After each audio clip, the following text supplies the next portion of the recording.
Hello my dear students, welcome back to my YouTube channel. मेरे YouTube channel पर आप लोग का बहुत बहुत स्वागत है। डियर स्टूडेंट्स, आज की क्लास में हम लोग बीए 6 सेमेस्टर के शिक्षा शास्त्र विषय का अध्ययन करेंगे और इसमें मैं आप लोगों को यूनिट 4 का अध्ययन कराऊंगा।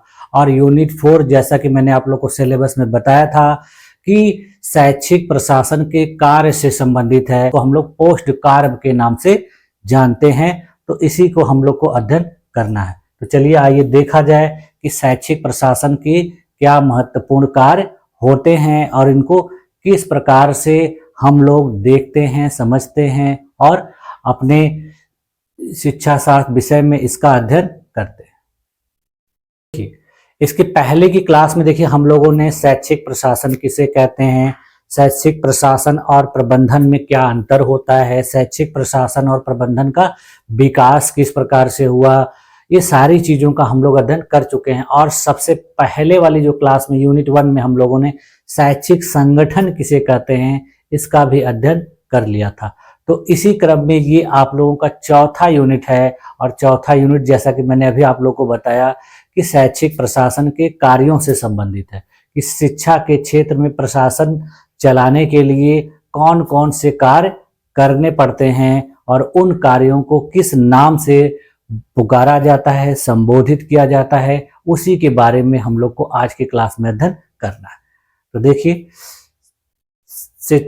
शैक्षिक प्रशासन के कार्य यानी फंक्शंस ऑफ एजुकेशनल एडमिनिस्ट्रेशन।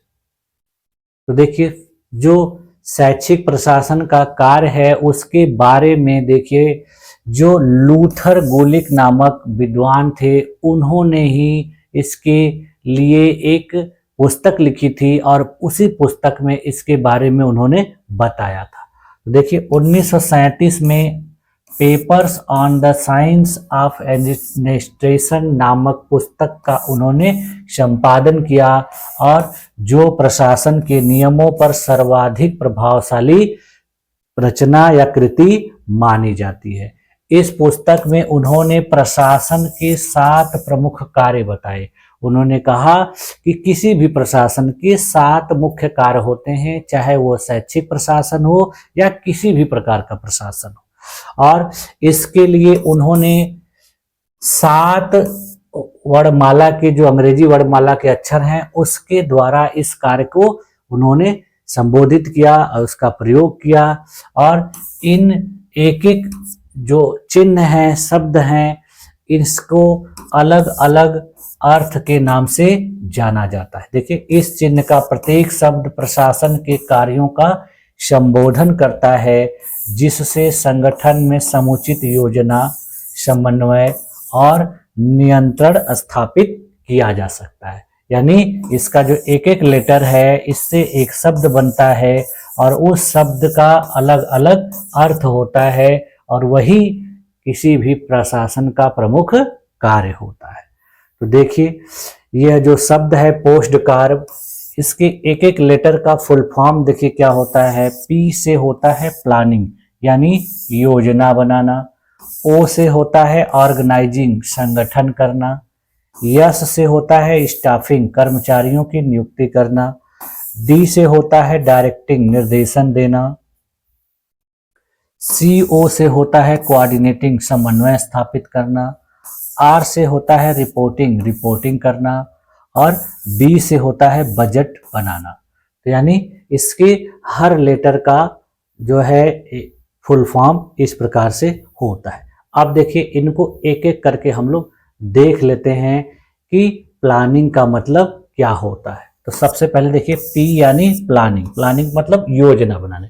देखिए, यह किसी संगठन का एक प्रमुख एवं सर्वोपरि कार्य है। देखिए, किसी भी संगठन में सबसे मुख्य जो कार्य होता है वो प्लानिंग करना होता है, योजना बनाना होता है कि कोई कार्य हमें करना है तो किस तरीके से करना है। देखिए, इसमें इसको हम लोग कैसे करते हैं। जब भी हमको कोई कार्य शुरू करना होता है, चाहे हमको कोई कोचिंग खोलनी हो, चाहे कोई दुकान खोलनी हो, चाहे स्कूल खोलना हो, चाहे कॉलेज खोलना हो, चाहे किसी भी बिजनेस को खोलना हो, तो उसके लिए इसको करना बहुत जरूरी होता है।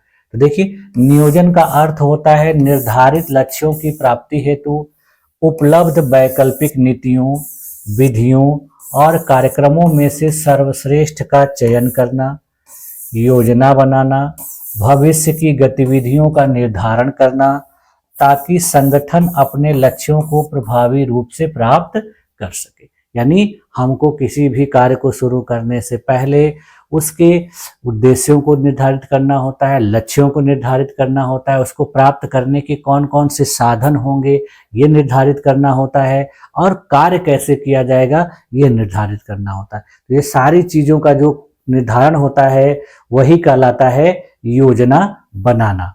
देखिए उदाहरण में देखिए क्या है कि अगर कोई व्यक्ति एक नया कॉलेज या स्कूल खोलना चाहता है तो उसे पहले बाजार अनुसंधान, मार्केट रिसर्च करना होगा। यानी यदि कोई व्यक्ति स्कूल या कॉलेज खोलना चाहता है तो उसको अपने मार्केट में, अपने क्षेत्र में रिसर्च करना पड़ेगा, अनुसंधान पता लगाना पड़ेगा कि हम जिस प्रकार का कॉलेज या स्कूल खोलने जा रहे हैं इस प्रकार का कॉलेज स्कूल इस मार्केट में है कि नहीं, यदि है तो फिर उसकी क्या खासियत है, उसकी क्या कमी है, इन सारी चीज़ों का उसको पहले अध्ययन करना होगा।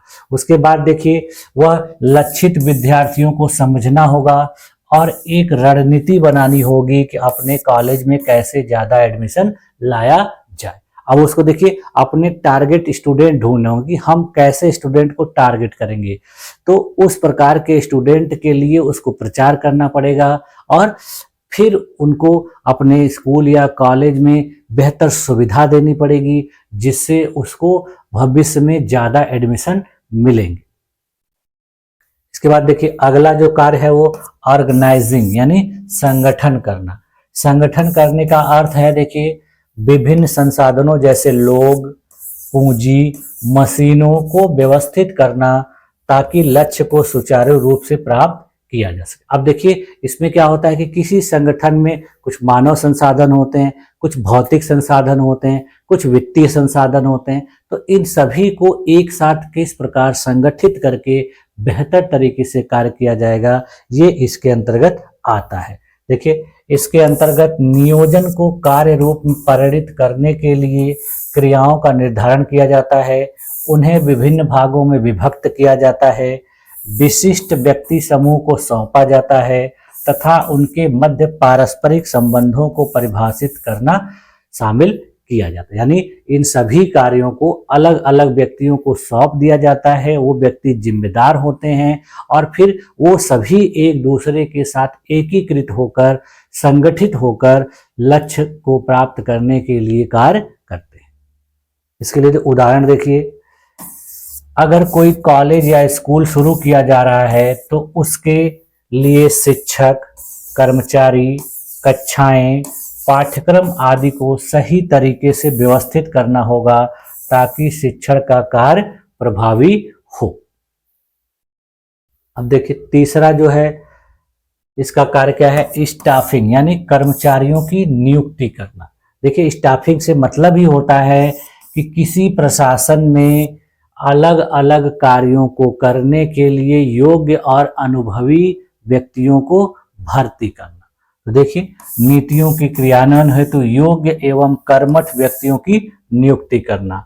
इसके अंतर्गत पदाधिकारियों, कर्मचारियों का चयन, उनकी भर्ती, मूल्यांकन एवं प्रशिक्षण शामिल होता है जिससे कि कार्य शक्ति संस्था संगत के उद्देश्यों की प्राप्ति में सहयोग दे सके तथा कार्य निष्पादन के दौरान अधिकतम संतोष प्राप्त हो सके। देखिए इसमें ध्यान रखा जाता है कि इस प्रकार के व्यक्तियों का भर्ती किया जाए जो व्यक्ति उस कार्य में कुशल हों, दक्ष हों और वो एक बेहतर एम्प्लॉय के तरह उस संगठन के लक्ष्यों को प्राप्त करने के लिए बेहतर तरीके से कार्य करें, जिम्मेदारी पूर्वक कार्य करें और उस कार्य के लिए उनकी एक उत्तरदायित्व भी निश्चित हो, तब जाके और वह अपने जितने भी कार्य करने वाले उस संगठन में व्यक्ति हों उनके साथ मिलजुल कर सहयोग से एक टीम भावना के आधार पर कार्य करें।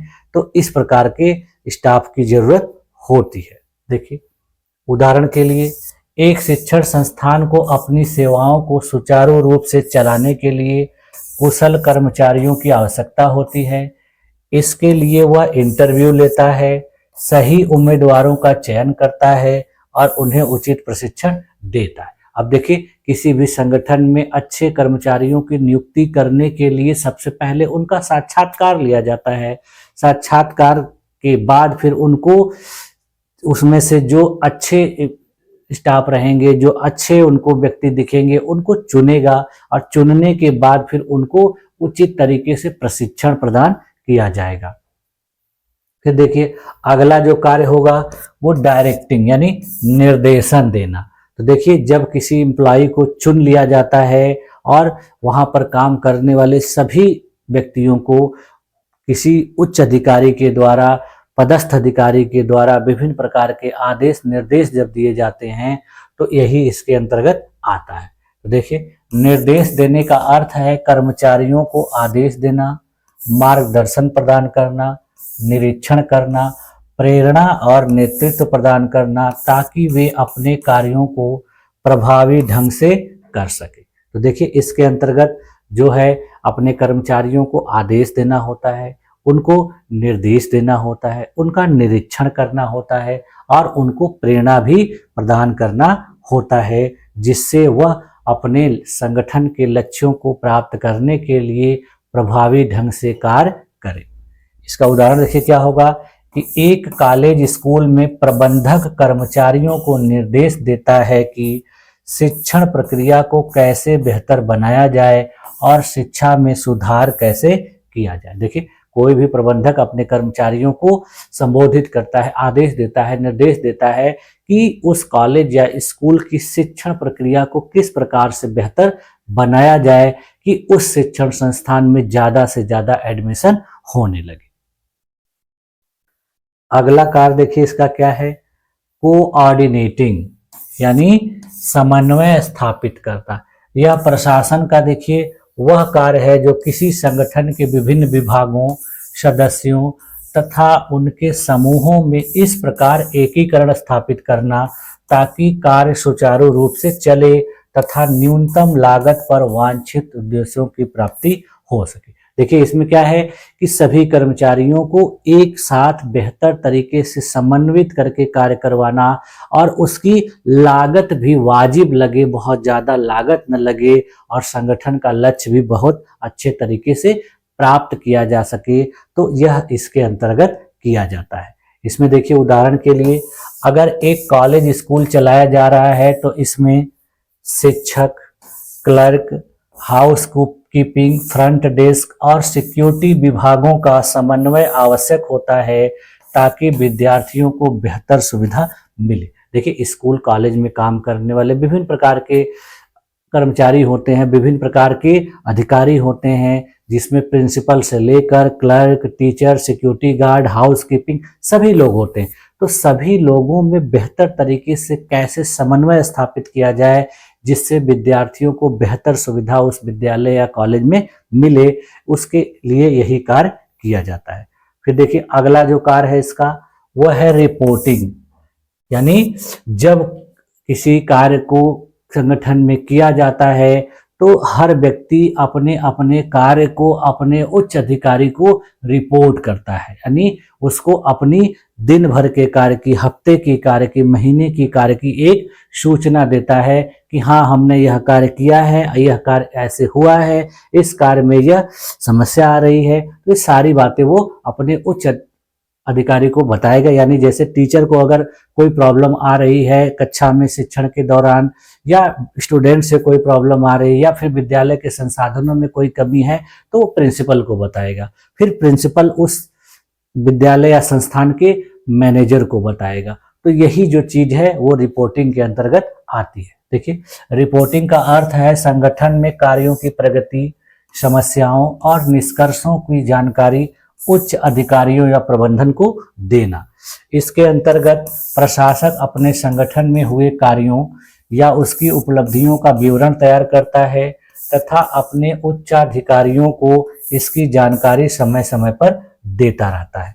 इसका उदाहरण देखिए क्या होगा कि एक कॉलेज स्कूल में प्राचार्य हर हफ्ते अपने प्रबंधक को रिपोर्ट देता है कि कॉलेज की प्रगति कैसी है और क्या समस्याएं आ रही हैं। देखिए जो अधीनस्थ स्टाफ रहेंगे, जैसे क्लर्क हो गए, टीचर हो गए, हाउसकीपिंग हो गए, सिक्योरिटी गार्ड होंगे, वो अपनी रिपोर्ट प्राचार्य को देंगे और प्राचार्य फिर उस रिपोर्ट को प्रबंधक के सामने प्रस्तुत करेगा कि इस प्रकार से हमारी प्रोग्रेस है और ये समस्याएं आ रही हैं। तो फिर प्रबंधक उनको दूर करने का प्रयास करेगा और अच्छे कार्य पर उनको प्रोत्साहन देगा, उनकी प्रशंसा करेगा।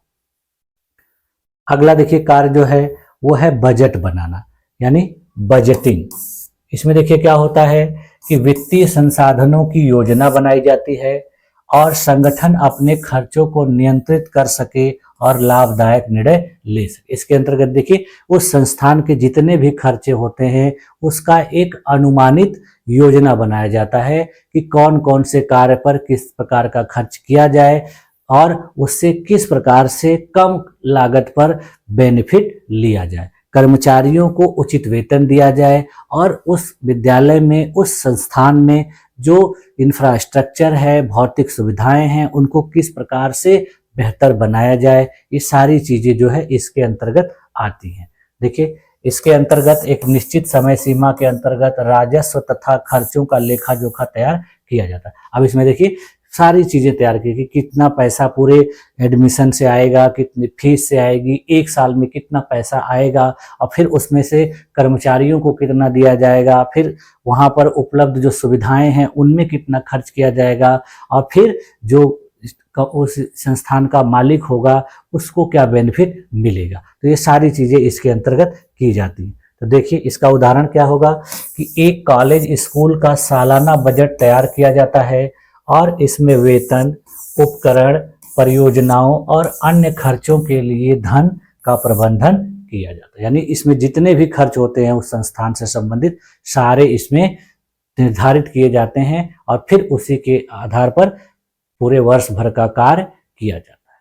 देखिए तो इस प्रकार से देखिए यह शैक्षिक प्रशासन का हम लोगों ने अध्ययन किया कि 7 प्रकार के कार्य किए जाते हैं, जिनको देखिए हम लोग शॉर्टकट में पोस्ट कार्य के नाम से जानते हैं। जिसमें देखिए P का मतलब होता है प्लानिंग, O का मतलब होता है ऑर्गेनाइजिंग, S का मतलब होता है स्टाफिंग, D का मतलब होता है डायरेक्टिंग, CO का मतलब होता है कोऑर्डिनेटिंग, R का मतलब होता है रिपोर्टिंग और B का मतलब होता है बजटिंग। तो इस प्रकार से 7 कार्य इसमें होते हैं। तो देखिए इसका निष्कर्ष क्या निकल के आया कि पोस्ट कार्य एक प्रभावी प्रशासन प्रबंधन प्रक्रिया है जो किसी भी संगठन में कार्यों को सुव्यवस्थित करने में मदद करती है।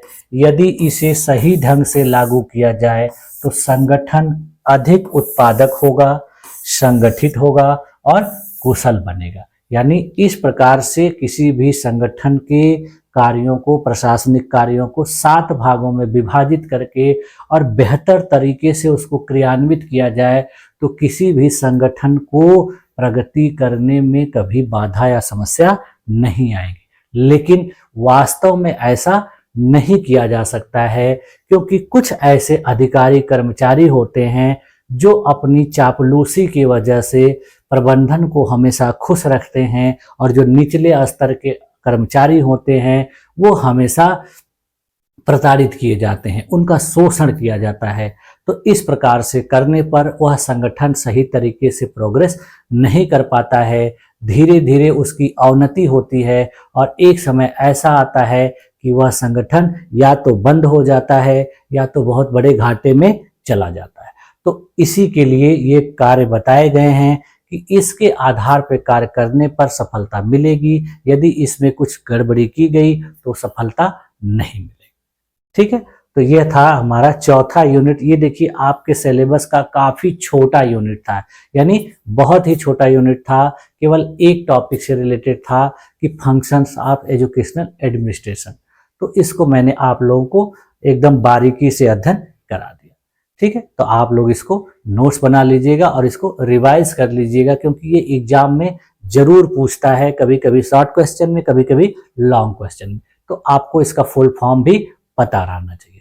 ठीक है, तो आज की क्लास में आप लोगों को ये सब चीजें समझ में आई होंगी, ये मैं पूरी तरह से उम्मीद करता हूं। और आप लोगों ने अपने आप को मेरी इस क्लास में इतने देर तक बनाए रखा, इसके लिए भी आप लोग का बहुत बहुत धन्यवाद। मिलते हैं नेक्स्ट क्लास में, तब तक के लिए थैंक यू।